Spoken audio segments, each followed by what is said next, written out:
This is Rutherford County's Blue Raider Station, FM 100.5 and 101.9, AM 1450, WGNS, Murfreesboro. At Middle Point Landfill, we strive to serve our neighbors. This county is willing to put themselves out there and take some new initiatives. Mike Clausen, General Manager of the Middle Point Landfill. We want to transform Middle Point into a sustainability campus where we are building recycling facilities. We're building cutting-edge diversion facilities. Middle Point values its relationship with you, which is why we never tire of serving our neighbors throughout Rutherford County. Learn more at middlepointlandfill.com. Hi, this is Bob Cornell, pastor of Covenant Church right here in Murfreesboro, Tennessee. The answer that you've been looking for is found in Jesus and what he accomplished at the cross. You see, Jesus changes lives from the inside out. We would love for you to join us at Covenant Church, located at 1124 Brinkley Ave right here in Murfreesboro. We have services Sunday morning at 10:30 a.m. and Tuesdays at 7 p.m. You can learn more about us at our Cornell Ministries YouTube channel. We want you to grow in Christ at Covenant Church. We're the Good Neighbor Network, FM 101.9 and AM 1450 Murfreesboro, FM 100.5 Smyrna, audio and video streaming at wgnsradio.com. This is the Roundtable. A look at the news, views, politics, and people that are shaping Rutherford County. This is Bill Krause. Good morning on a wonderful, beautiful Thursday morning. The breath of the fall seems to be in the air. We have not only a great individual who has great knowledge of the financial world, certainly a person that so many of you know when he served on the City Council of Murfreesboro, and a good friend, Ronnie Martin. Welcome back, Ronnie. Hey, Dr. Krause. So glad to be here. Thanks for the invitation. Oh, it's always a pleasure. You know, we always schedule our visitors quite a bit in advance and talk about luck. Right. To have Ronnie here 48 hours after the feds did some little work on the interest rate and little work on the money supply, etc. So we're going to talk about that, not in a technical nature, but how it affects all of us, either as consumers or as savers. And the question, what impact does it have on our personal budgets, our personal lives, as well as the overall economy, not only in Murfreesboro and Rutherford County, but of course throughout the nation and to a great degree throughout the world. So Ronnie, you want to take a good stab and tackle at what the feds did this week? Absolutely. As most of us are aware, we see it most keenly in a traditional 30-year mortgage rate, which is what most of us have an opportunity to see day in and day out. But when the Fed lowers rates, that has a direct impact on what the cost of money is. And so if you have purchased a house or refinanced a house in the last 2 years or so, you have been somewhere between 6.5% and 7.5% on a mortgage. Which, and right before there was about 3.5. Yeah, Yes. so stark contrast to those historic lows that we've had. But it's a really big move. If you follow the financial markets, they say that these rate movements are anticipated and built into the mortgage rate. So, just because the Fed lowered the prime rate doesn't mean that that the mortgage rate will move exactly to that number. Most people would tell you that that's already sort of been factored in because the markets knew it was going to happen. But what it does mean is that money should be consistently, reliably cheaper today than it was yesterday or the day before. And that's good if you're borrowing. Psychologically, how does that work? More than just financially? Is there a psychological boom related to, oh my, I'm going to be selling real estate more because psychologically rates are going to be down? Yeah, I think that's exactly right. So you, I think, would subscribe to this. There are a lot of things that people look to in terms of indicators of the market, whether things are good or bad. And a thing that I talk about most is, I think, a driver of that is consumer confidence. And so I think consumer confidence drives most things. How do you feel about the market? Correct. How do you feel about your own financial situation? How do you feel about your job stability, your financial security? And I think lower interest rates make people feel better about those things. And so I think that boosts consumer confidence. Or how's your return on your CD? Yeah, so that's the other side, right? Yes, so if you're in a stage of life where you are living off of fixed rate instruments, assets that you've earned, and you go to the bank and you're looking for a financial instrument to pay you, the best rate you can possibly earn, what you can count on is that rate will be lower today than it would have been, and so those rates move down together. So if you're borrowing, it's great. If you're investing, it tends to be less lucrative. Well, I was looking at the case. Let's say a senior has a $100,000 CD. He was earning 4.5. Let's just say for the sake of conversation, it drops to 4 point and so forth. He's lost a half point interest on 100,000. I'll quickly put your mathematics together. Yeah. How much is he losing per month on his income? Well, I'm going to do that on my calculator so that I don't tell you Well, I was wrong. going to say 4%, it's a 4,000. If he's previously at 4,500, so he's losing 500. about 500. So he's losing $40 a month. Yeah, there you now, go. that may be the difference of eating hamburger, eating grasshopper or something. It can also be a water bill, right? That exactly. So there will be a loss of income, not maybe a great amount. And you talk about somebody with 100,000. I'm not talking about somebody with $5 million in it's a big return. deal. But it's not going to really hurt. But a $40 a month loss of income, guess. Yeah, and it just goes back to, that consumer confidence of financial stability, financial security. As people tend to believe that the economy is in better shape, they tend to feel better about their own situation. And so, depending upon your financial school of thought that you follow, the Fed is lowering those rates, in my view, because there's some indicator of underlying weakness in the economy.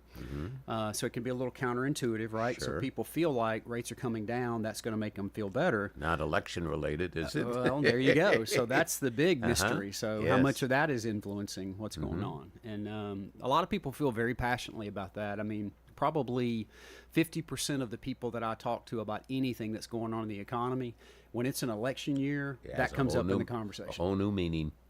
Absolutely. And now we don't like to predict or forecast, but it's reported that there will be a series of continued reductions in the months ahead. Actually, what did the chair say? That every meeting they will have, they may be considering maybe 25 points. I look at it in a totally different way, too. When you take a look at the, quote, current interest rate or the projected interest rate, and you calculate it against the national debt, and when you have a national debt of $35 trillion, every tenth of a point paying interest on that goes into billions and billions and billions of dollars. Mind-boggling. So if you had, the 50-point reduction, what impact does that have on a reduction of interest rate paying on the national debt? Yeah. I think that's a great point in terms of the country's financial stability. And again, you get into the politics of that. The Fed is a quasi-government, entity. The political bodies are not to have direct influence over, those policies. Correct. But in general, we all know that we all feel pressure. They all probably Absolutely. feel pressure. Imagine there's a few phone calls Oh, that go yes, back and forth. yeah. And- Maybe some lunches or dinners. And imagine who's making the phone call. Exactly. So there are some of those that would probably be more diplomatic about, Fed policy, and others that would be probably a little more dictatorial about what they think it should be. So, Well, Pinnacle Bank, and this is probably not a commercial, it's an observation and an experience, certainly works extraordinarily closely with its customers, its clients, and so forth. So I would assume that you've had, and your staff, your fellow employees, not only in Murfreesboro, but throughout the system, have had calls since 48 hours ago. What do you tell and they all differ, of course, but what do you tell a traditional client or customer about how does the news affect them directly? Yeah, I think, thank you for that. And, I'm very proud of Pinnacle Financial Partners, and it is an amazing organization. Like most amazing organizations, it is that way because of the people that are there. And we've talked about some of those folks, sort of the people that I have the privilege to work with, that you work with some. And I just think really, really highly of them. But to your specific question, I think I have a responsibility when people call, and we do this at Pinnacle, we take this very, very seriously, to give good advice, right? To give effective advice and to be good advisors.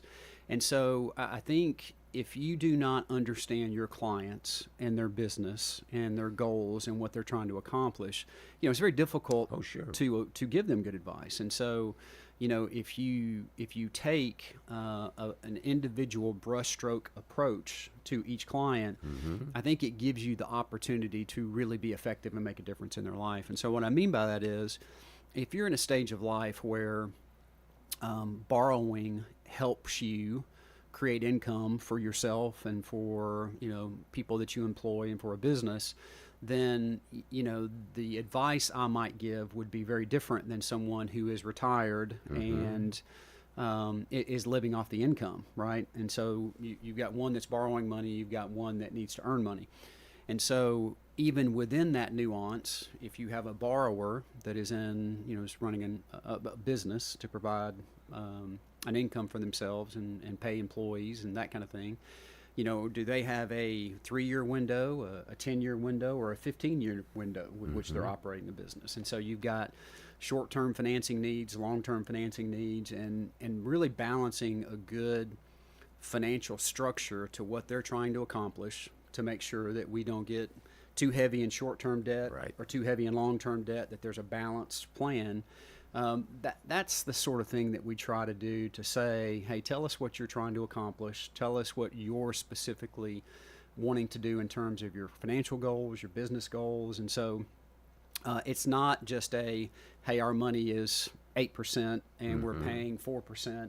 We really try to do a much more thoughtful or have a much more thoughtful approach. Well, in personal financial planning and so forth, and it assumes to be a very natural response, but when I put this out, and I teach a lot of financial management in the various college courses that I teach, and I will place this, for example, or say, you're married and you're now talking about a financial plan.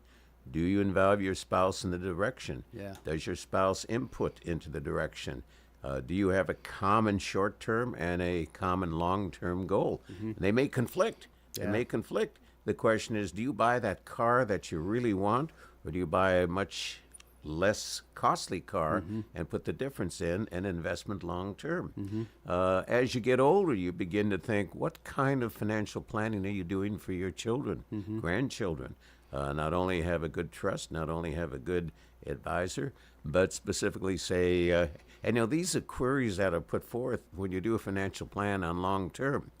Do you want, for example, when you pass, do you want your grandchildren to receive each a large amount of money, or do you want the money patterned out over a period of every 5 years? Right. In terms that they're 21 years old and they're going to spend the $100,000 you left them to buy a new down payment on a Ferrari and so forth. Or but on the other hand, if they're young, they're just starting out, do you want to help them start out, or do you want to say, nope, go and get your second increment when you're 30, and your third increment when you're 40, and so forth?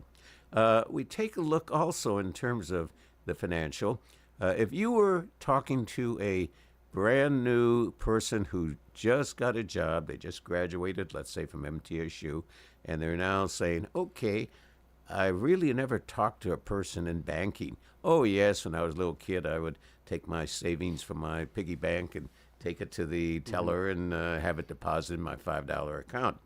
What would you tell a person? And of course, each person, as you just said a few moments ago, each person is different, and each person's circumstances are different.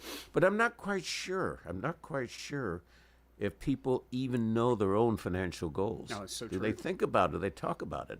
Yeah, I think the example that I would use, my youngest daughter, Kennedy, she's getting ready to turn 23, and she graduated from MTSU, and She's sort of doing TV production work, film and photography, and so she's very artistic and enjoys that.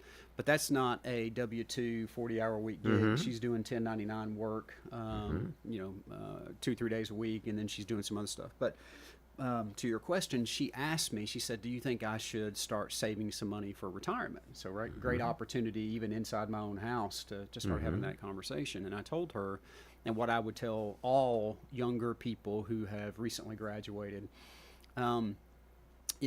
it's the small decisions you make Exactly. that add up over time that help you create wealth. True. And so if you can just start that pattern of discipline early on, it doesn't mean that if you make $1,000 a month or $1,000 a week that you have to put half of it in a savings account. It doesn't take that sort of commitment because it's unsustainable.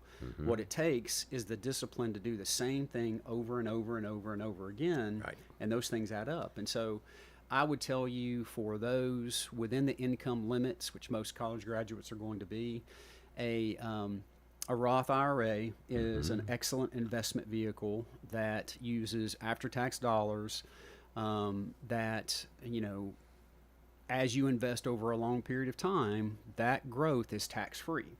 And you can't beat tax-free growth on income. And so there will be a time for lots of people, not all people, but for lots of people who are, graduating from college, earning a higher wage, you hope, that income limits will push them out of that as an option. And so I tell everybody, I think you cannot beat a Roth IRA when you first graduate from college.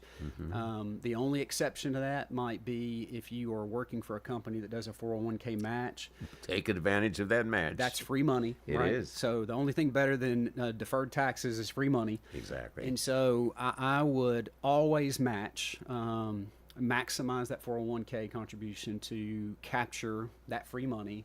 And then rather than go over and above that free match on your 401k, open an IRA until you hit a Roth IRA until you hit the income limits.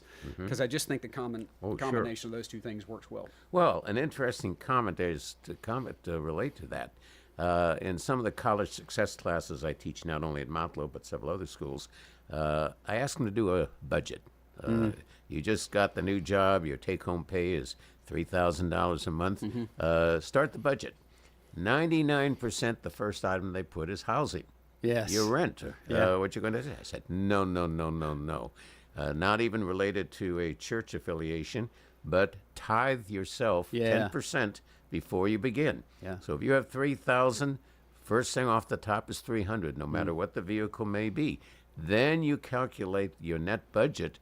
How much rent can you afford on a $2,700 income? It's great. Not a $3,000. It's great advice. And a car payment and so forth. So you take it off the top. I don't even call it retirement. I call it life money. I think that's You know what the beauty is? You put. I had this years ago when I was still in California, and I was doing a lot of teaching for Embry-Riddle Aeronautical University, which basically had education on military bases. And a lot of the men and women not a lot, all of them who were on the bases who were in class, all were like 20, 22-year people. So I would ask them the question, both enlisted and officers. I'd say, all right, you enlisted when you were 18, now you're 38, you've got 20 years, you're in, and you're going to switch over to a civilian. What are you going to do with your military retirement check? And this is 30 years ago. Oh, I might spend it and so forth. I said, you have a homework assignment. I said, figure out your military pay. Figure out you're 38 years old. This is what you're going to get. Put it in at that point, and it's about the same like it was now. Put it in something that's going to guarantee you 5%. Yeah. I want you to try to calculate what your 5% accrued and earned interest will be between the age of 38 and 65. Yeah, and then I also want you to figure out what your living income will be from your job that you're currently having. So they were guessing about, that might generate about $200,000. I said, you go do the math. Well, when they came back the next week, their eyes were as big as saucers. And they said, it's a 7-figure number. Oh, yeah. And I said, all right, you're now 6. Now, this is the whole lesson. You're now 65 years of age. Hopefully, you're in good health. Right. You're now going to retire from your civilian job. What is your retirement income now going to be from the retirement of your civilian job, your military retirement, and the amount of money you accrued over that period of time? And they calculated. I said, what it does, before we take a break, I think there's a real interesting point.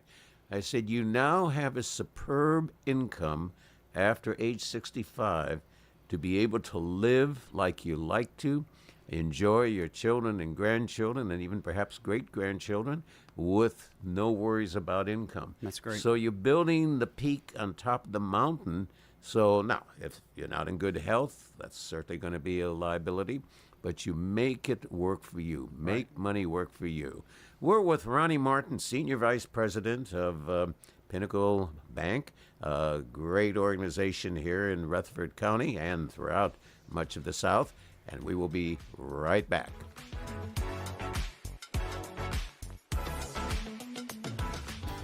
Insurance should be simple, not complicated. That's why at Rayburn Insurance, Agent Rick Hull cuts through the jargon and helps you understand your options clearly. He's committed to finding the right coverage that fits your unique needs and budget. Their team has been a trusted partner in the community since 1973. Ready to make insurance easy? Get with Rick Hall at Rayburn Insurance Agency. He's ready to help you get the protection you deserve. Hi, this is Chip Walters with Exit Realty Bob Lamb and Associates. You might know me as the voice of the Blue Raiders, but I want to be your trusted advisor in real estate. Whether you're buying or selling, it's time to choose Chip. Do you have a growing family and need to upsize? Are you an empty nester now and need to downsize? Are you thinking of selling your current home but just worried you can't find something else? Well, it's time to choose Chip.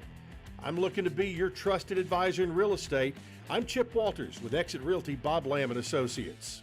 You know the value of a good neighbor, someone you can trust, someone who looks out for you. And when it comes to Medicare, it's good to have someone on your side. That's where Senior Financial Group comes in. We're Tennesseans, just like you, and we've partnered with United Healthcare, a trusted name in health insurance. Together, we'll guide you through your Medicare options. We will compare plans, answer your questions, and ensure you get the most of your Medicare benefits with United Healthcare. Don't navigate Medicare alone. Call Senior Financial Group at 800-690-0251 or visit sfgmedicare.com for a free plan review today. This is Good Neighbor Events with Bart Walker. Brought to you by AmeriCare Pest Control and the law offices of John Day. I've got pets. AmeriCare Services Incorporated, family-owned and operated. For residential and commercial customers, we offer a full range of services. Our services include one-time, monthly, and quarterly pest control, termite control, moisture and fungus control, automatic foundation vents, and more. Licensed, insured, and bonded for your protection. 893-7111. Call the best of the best to get rid of your pest. AmeriCare Services Incorporated. Now, WGNS Good Neighbor Events. Oh yes, the Greenway Arts Festival at the Old Fort Park. This Saturday, 10 until 4, right there on the Greenway at the Old Fort Park. It's near the Kids' Castle, the tennis courts, and the picnic pavilion. A variety of arts in oils, watercolors, pottery, textiles, and so much more. The admission is free, and so is the parking. That's the Greenway Arts Festival in the Old Fort Park, this Saturday, 10 until 4. The Parkinson Support Group meets on the first and third Friday of each month at the St. Clair Street Senior Center. Everyone enjoys emergency vehicles, fire trucks, ambulances, even the big helicopters. A huge display of emergency vehicles this Saturday right there at World Outreach Church. It's Touch a Truck, presented by the Rutherford County Traffic Safety Task Force, and it's free to the public. Once again, the Touch a Truck event this Saturday, 9 until noon at World Outreach Church. Be sure and celebrate the first day of fall. It's this Sunday. Those are WGNS Good Neighbor Events. Rutherford weather. Mostly sunny this afternoon, high near 90. Tonight, patchy fog will set in, and mostly clear, low around 64. Friday, lots of sunshine, high near 93, and Friday night, mostly clear, low around 65. I'm meteorologist Jay Marthick on News Radio WGNS. Right now, it's 72 degrees. WGNS is powered by Middle Tennessee Electric. As a member of MTE, you have access to educational resources to help you tailor energy use to your lifestyle. Interested in electric vehicles? MTE offers incentives to learn about EVs and connect with others who share your interest. This is the Roundtable from News Radio WGNS on FM 101.9 and AM 1450 Murfreesboro, FM 100.5 Smyrna. Listen and watch at wgnsradio.com. Bill Krause here in the second segment of the WGNS Radio Roundtable, and we are having a wonderful and most hopefully educational, interesting discussion with Ronnie Martin, Senior Vice President of Pinnacle Bank, certainly a former member of the City Council for the City of Murfreesboro. We'll talk a little bit about that, even though it's so hard to believe that it's been over 2 years, Ronnie, since you're not sitting up there at the council chambers.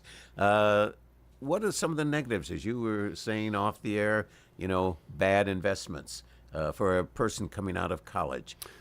Yeah, I think so. I'm very interested to know your take on this because you, through the classes that you teach, you stay very connected to young people and academics. And I was sharing a story about when I'm approached to finance something for someone, how often that in instances where I cannot say yes, where the math does not work and the loan is declined, how often that is related to an automobile, a car payment. And so off the air, we were talking about that a little bit, that, I think one of the mistakes we were talking about previously, what advice would I give a college graduate to do from an investment standpoint? The discipline of, not missing a 401k match if you have that opportunity, not missing the opportunity to invest in a Roth IRA before hopefully you get pushed out by income, limitations on it. But on the other side of that equation, what are some of the worst things that a college graduate can do? And I see it a lot. We live in a world where we feel like, hey, I should reward myself. I deserve this, and and I'm not judging that. If people feel like they do that, then good for them. Do that. But I do think an element of denying yourself and an element of discipline creates probably less pain long term for people. What I mean by that specifically is the financial discipline. And so, from my perspective, one of the worst things a college graduate can do is come out and buy a brand new car because they've got that first job, they've got a real job, an adult job, so to speak. And they immediately give themselves a $600, $700, $800, $900, $1,000 payment per month for something that they're going to drive around and feel good in until it gets a scratch on it that is a depreciating asset that eventually would be worth nothing, at some point in time. And so, in my mind, that is one of the worst things that you can do. But what have you seen? What are your thoughts on that? I take the other side, for example. Okay. When you have children that have grown up and you help them buy the first car, or a grandchild, you help them buy the first car. I agree, I'm not going to be in a brand new one, but I will spend more so that I know they're going to be safe. Sure. Not just safe in the type of vehicle. Child comes home and says, "Oh, I can get that 1979 Chevy Caprice for only $300. You think I ought to buy it, Dad?" Well, I don't think you want to drive a 1979 Caprice. Right. It was an old lady who only drove it to the bank once a month. No, I don't think you want a car that has tires, safe tires. Right. You want a car that has safe brakes. You want to have a car that is relatively good. Kind of reverse it on another point. We were talking this off the air. If you could do it and you have a child going off to college, if you could kind of take a look if there's an inventory out there and go to Pinnacle Bank for the financing, and you buy a condo for your child so that the housing that you normally would have been paying on the college campus, that housing is now part of the payment you're making on the real estate, which is building both equity and value and tax deduction, et cetera. Although I got to tell you about tax deduction. Okay. Actually, I appeared before Congress on this years and years ago, and I thought this would be just such a sensational motivation for millions of people. And this was the story. My parents were getting up in years. I had started working a few years before. I was city manager of a small community, good income, etc. And they were on very limited income. So my dad came to me and said, there's a brand new community that just opened of townhouses. I'm going to show you the prices in Riverside, California. And there's a townhouse. The new townhouses start out at $19,950. Wow. $500 down, payments of $101 per month. And I said, well, the $101 per month plus the HOA plus the property taxes and insurance was still less money than they were paying for the rent. Wow. So I thought, what a great opportunity, and I went to purchase it. And they moved in. They were excited, brand new house, furnishing, they refurnished and so forth. It was a new lease on life, literally and figuratively. Right. Then that end of the year, I went to my CPA for taxes. And I told them I thought the story was so exciting. How many people in their 30s or their 40s, even their 50s, who had parents who were living in rather limited housing, buy housing for them and take it as a rental. And my CPA, I never shall forget, looked at me and says, no, no, no, no. Internal Revenue does not allow you to buy and lease to a family member in this category. Wow. And I said, boy, what an opportunity of millions of people is their love for their parents. We're giving an incentive to buy property for their parents where the payment on the property suddenly is equal or even perhaps less than the rent that they would have, and they're building equity, they're building deduction, etc. He says they didn't do it. So I went to our 2 U.S. senators at that time in the state of California, and they thought it was a great idea. Went and appeared before several congressional committees, and they loved the idea, but I think they initially valued of how much tax loss would there be. If you can imagine 20 million people. I mean, you talk about the offers being made now, $25,000 down payment or what have you. But you took a look at that. What an event that if you could buy real estate property. But you know how people are doing it?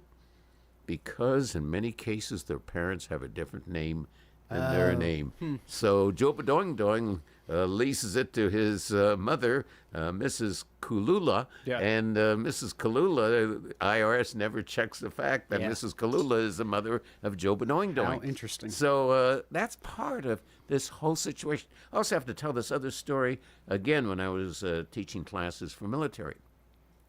I asked a service person who in those days transfer of assignments was every 2 years. You went to a base every 2 years. You got orders to go to another base. And if you were in this country, I said, what happens if every base you moved, you bought a house? And you bought the house, you lived in there, you got your military housing costs. Then when you left, you leased the house and moved on and bought a second house. And maybe by the time your 20 years is up, you may have been at 10 duty stations. Wow. Now you've got an inventory of 10 houses. And, you know, what kind of estate would you have with the value and appreciation and the equity built it even over the 10 years? That's a great point. But then they ask the question, do you have to have a certain psychological bend to be a property owner that leases? I never call a rental a landlord. I am not a landlord, and I don't have tenants. I'm a housing provider. Oh, yeah. I remember you saying that. Yes, housing provider, and I'm making available homes for people, hopefully that it's financially available for them, and it's a pride for me. But the query is that, you know, to what degree do you suddenly have the psychological ability to deal with people? Yeah. I have to tell you, the people that I have, wonderful. I am so blessed and so fortunate to have wonderful people there. And I go through their issues and problems. They may say, I'm going to be a little late on the rent, had car problems. You work with them. Yeah. You work with them to a degree. I have seen you do that and make an impact and find a way to make, you know, really wise investments for yourself while being able to help and serve others who have, you know, housing insecurity and other things in their lives. And so, you know, you've done that really well. Well, it's part of my life. You know, we are put on this planet to not only do things for ourselves, but do things for others. That's right. And if we can do things for others, great. Let's kind of switch gears for a few moments and some observations about the city of Murfreesboro. New city manager. Darren Gore, yeah. We were talking about him off air, and I had the opportunity. I was with Dr. McPhee at the MTSU game last week against Western. That didn't end so well for MTSU. No. But had a chance to visit with friends and be a part of the experience, and it was a great time. But Darren Gore was there also, and I had not seen him much. He just had a birthday actually a couple of days ago. I think he turned 54. But that's young. But we were talking, and Darren is an engineer. Went to Georgia Tech and was the director of water resources in Murfreesboro, so sanitary sewer. Darren had the opportunity to sort of roll into a utility director where he was managing. When we had it, MED, of course, which has been sold to Middle Tennessee Electric, but water as well as the airport, sort of, what I would call the really backbone of our community from a utility and infrastructure standpoint.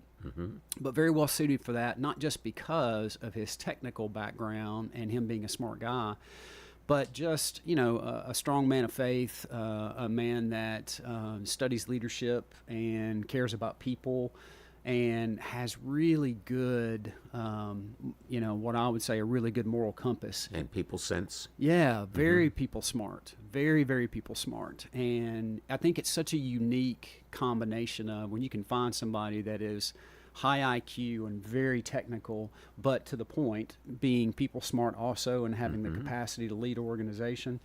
We talk a lot about trying to find leaders that can inspire people and that can motivate people.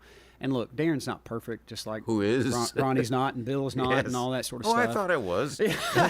but see, sitting next to Ronnie, I'm next to perfect. Oh yeah. How's that? But I just think so highly of him, and I think that the people in the city, our citizens in the city of Murfreesboro, can really rest well knowing that, Murfreesboro is not perfect like any other municipality, but Darren does well, means well, has the capacity and the tools to do well, lead people, and we're in really, really good hands with him. Excellent. Let's carry this one step further. How long were you on the city council? 4 years. 4 years. So I started to say 4 long years, but I didn't say that. But 4 no, years. You had 4 wonderful years 4 because years. of what you reflected and what you did on the council certainly stands out. If I had invited you to speak to a class of people, primarily 18, 19, 20, and especially in today's environment where there is such caustic feeling on politic and caustic feeling on service to people through public agencies, local, state, and national, what would you tell them? It doesn't necessarily have to be just for a young person. It could be anybody. Sure. Anybody.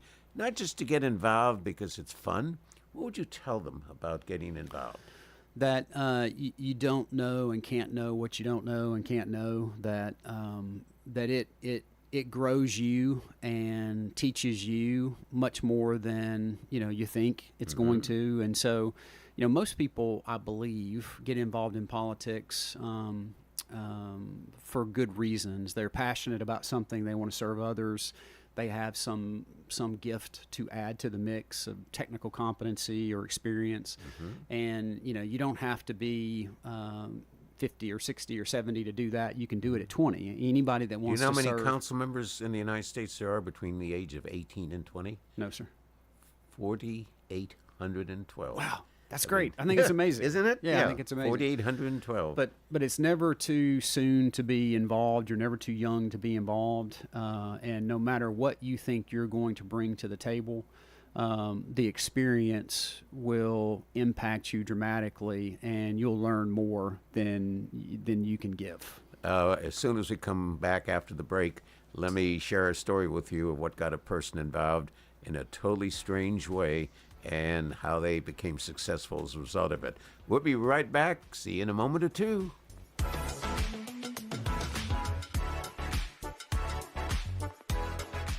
Prescriptions require an online consultation with a healthcare provider who will determine if appropriate. Restrictions apply. See website for details and important safety information. Subscription required. Price varies based on product and subscription plan. Hey guys, did you know there's a generic form of Viagra that works just the same, but is 95% cheaper, and you can get it online? Go to hims.com/joy. Through Hims, you'll get a free medical consultation, discreet shipping if prescribed, and the process is 100% online. To start your free online visit, go to hims.com/joy. That's HIMS.com/JOY.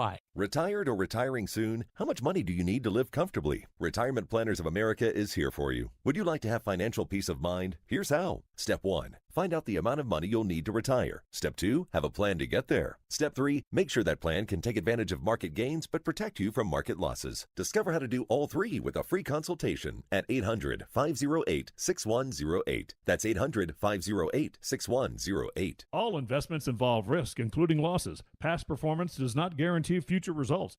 Support First Shot at Autumn at the Alley. It will be held at Saddle Woods Farm on Franklin Road in Murfreesboro on Wednesday, September 25th from 6 until 9 p.m. It supports First Shot STEM Academy and Academic All-Stars initiatives. The night is a fantastic event with unique tastings from various spirit brands and great wines and food from the Alley on Main. Top the night off with a fabulous silent auction. Go to firstshottn.org for more information and see you at Autumn at the Alley September 25th. At Bud's Tire Pros, we sell all major brands of tires, and we invite you to stop by today for that next set of tires. Or maybe you need us to check out your vehicle before you head out of town. We offer everything from brakes to batteries, alignments, and more. No appointments necessary, just stop on by. I'm Allison Mitchell with Bud's Tire Pros. We're located on East Main Street, exactly 3 miles from the town square, 1 mile past Rutherford Boulevard. Visit us online at budstirepros.tn.com. All right, guys, if you're only middle-aged but wondering why it seems harder to keep up, you're not alone. It may be caused by low testosterone. Testosterone therapy, or TRT, can help you get back to your best. But not just any TRT, not those websites offering only basic treatments. You have to see the provider specialist at Low T Center. They offer advanced personalized treatments with over a decade of experience. At Low T Center, you'll start with a simple test and get your results in about 25 minutes. Go to lowtcenter.com to book your appointment online. lowtcenter.com. Low T Center, reinventing men's healthcare. COVID-19 has cast a spotlight on the stark inequalities that drive poverty. The poorest communities in the U.S. and around the world are suffering the most. Oxfam believes we can put systems in place to protect health and livelihoods in the future if we work together with dignity and compassion. Learn how you can help offer safety to the most vulnerable and fight for a more resilient future at oxfamamerica.org. Sponsored by Oxfam America. This is the Roundtable from News Radio WGNS on FM 101.9 and AM 1450 Murfreesboro, FM 100.5 Smyrna. Listen and watch at wgnsradio.com. This is Bill Krauss, third and final segment of the WGNS Radio Roundtable, Thursday morning edition. And we are having a visit with Ronnie Martin, where we switch from finance and all the great information and education and experience that he shared into local government. And I was just going to tell the story before the break, but I'll tell it after, of how a person got involved. Like everything else, when there is a tragedy or a major accident in a city, people look and will show up at their city hall, show up to their city council meeting to complain. There was one city I was managing, and there was a young boy who was killed by a fast motorist in a residential neighborhood. And the residents were certainly extraordinarily unhappy, wanted speed bumps, wanted more police protection, wanted more signage, and 300 people showed up at the city council meeting, public hearing, and so forth. And they designated one person who had never been involved before, one person, to speak for them. And this person was addressing the city council and 300 people sitting in the audience behind. And this person was extraordinarily articulate, just totally said what it was like. And when he finished, the whole audience just yelled out with a cheer and applause and so forth that he gave the greatest speech since the Gettysburg Address. Wow. And when the meeting was over, as they all were on the parking lot going to their cars, they all were chatting, and they all came to him. They said, "You ought to run for city council.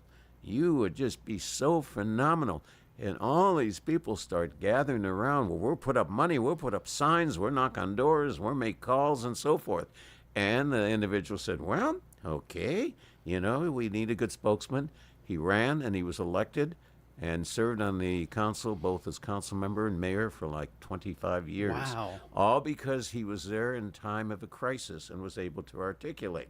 Wow. I may have told you this story before, and I love this story in terms of leadership in a city council.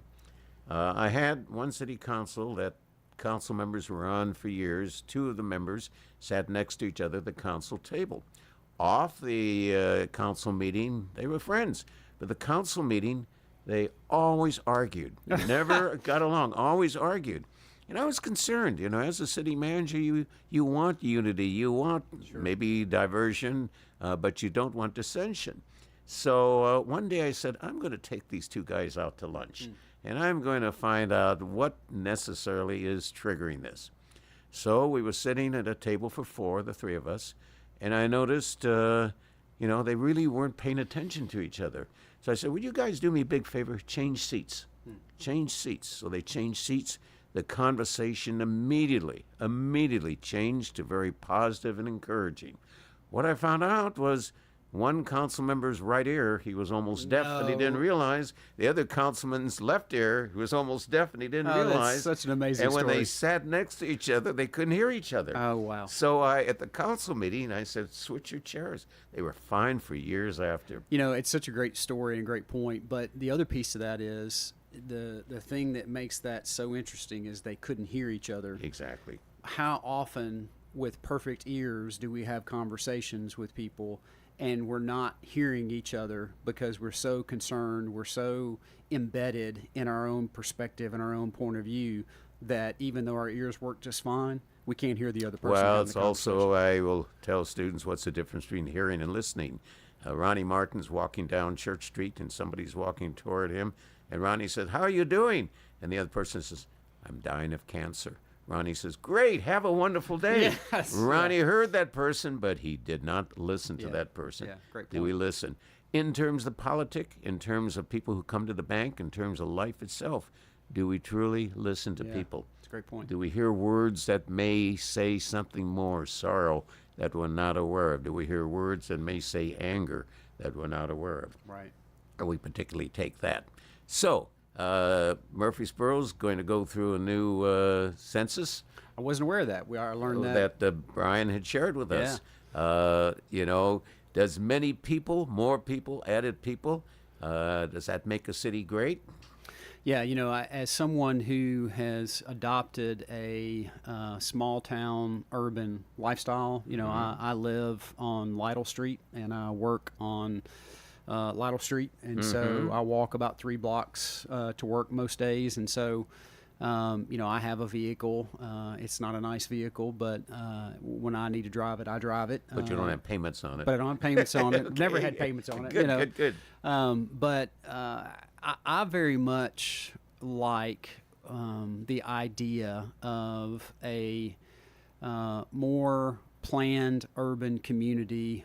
You can do that in a small town. You know that as a former city manager, where we're focused on pedestrian walkways, sidewalks, walkability inside neighborhoods. And I think that has been something that our community has been slow to adopt.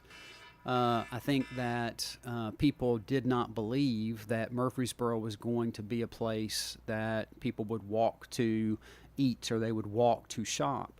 But all you have to do is look in downtown Murfreesboro, and it is evidence that if you do that, people will do that. People walk to Junior's. I walk to Junior's to the grocery store.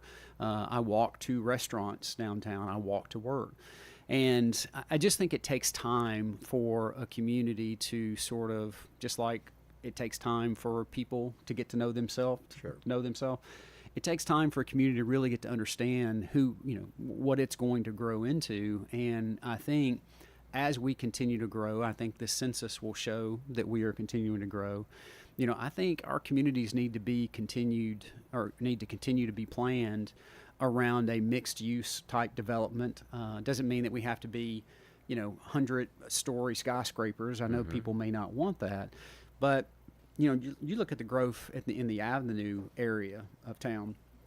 And there are some people that say, hey, look, that's a nightmare out there. You can't get emergency vehicles, and there are certainly problems.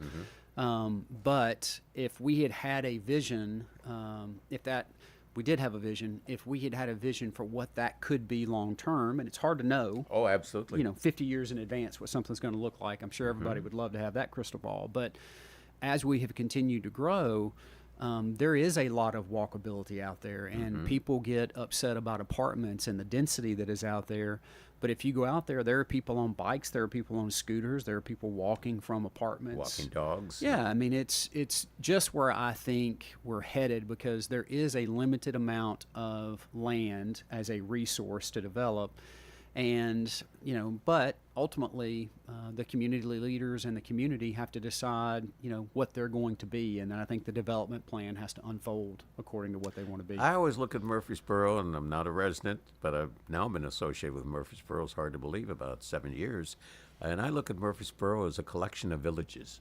Yeah. And, you take the different areas, you take downtown and the older area, you take around the university, you take the other side of the I-24, and it's a series of communities, and you're looking for a unity that hooks them together, but yet you want the individuality for a small segment of the community. Yeah. And, traffic, we need not, you've probably had enough comment on traffic when you sat on the console. Yeah. And what do you do about traffic? Getting back to what we originally were talking about with Pinnacle and with the banking industry. Are you optimistic about tomorrow? I am. I think that the interest rate environment will help create some good opportunity for people in terms of affordability of homes. I think inflation is somewhat under control. I think the unemployment rate is at a reasonably stable place, and I think the Fed, understands that we want stability in the economy, and that's a factor of consumer confidence as well.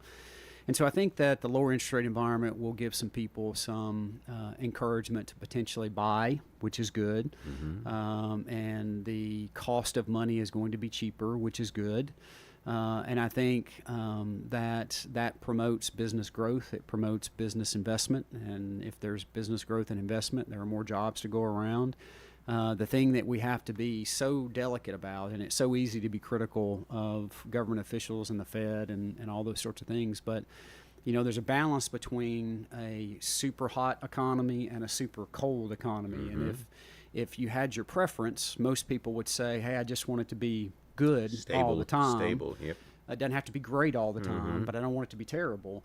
And unfortunately, that's not the way the capitalistic system works. Exactly. These are the tweaks and the adjustments that we have to go through. But I do think that we have been through a couple of year period where it sets us up very well to have some slow, steady growth for the next period.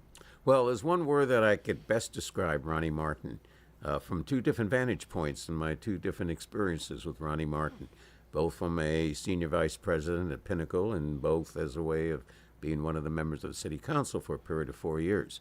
One word defines you, and whether you know you reflect this word on people you deal with, but you are an optimist. And you are looking to the future. It may not be always great. We can't always predict it. We can't always say it's super hot or what have you. Right. But you have an optimism. And I recall this strongly when you were on the city council, an optimism for Murfreesboro, and you have equally an optimism for both the short-term and the long-term economy. And you want your clients, or previously your constituencies, to reflect that optimism. I do. When I take roll in classes, it's just a real fetish on my part. I'll ask students, so how are you doing? If a student says good or okay, I said, that's only a grade B average. You've got to answer and get in the experience. I'm doing great. Yeah. Doing exorbitant. I'm doing wonderful. I'm doing enthusiastically. So you may not believe it. You may not be. Tell the world, though, you are good. Right. Not good, you're great. And that optimism, and saying it even with 45 days plus or minus left for the election, not taking a political stance, but the point is we have to make sure that dose of optimism is there. Thank you for that. Yeah, I think that's so right. So key. And, you know, is whether it's a city employee or whether it's a national candidate or whether it's somebody in between. That optimism, and I don't mean necessarily happiness and joy when you're really not happy or joy, but I'm talking about the fact that we've had and we do have a great, great nation. It has been wonderful. It's gone through hot times. It's gone through sad times. It's gone through angry times.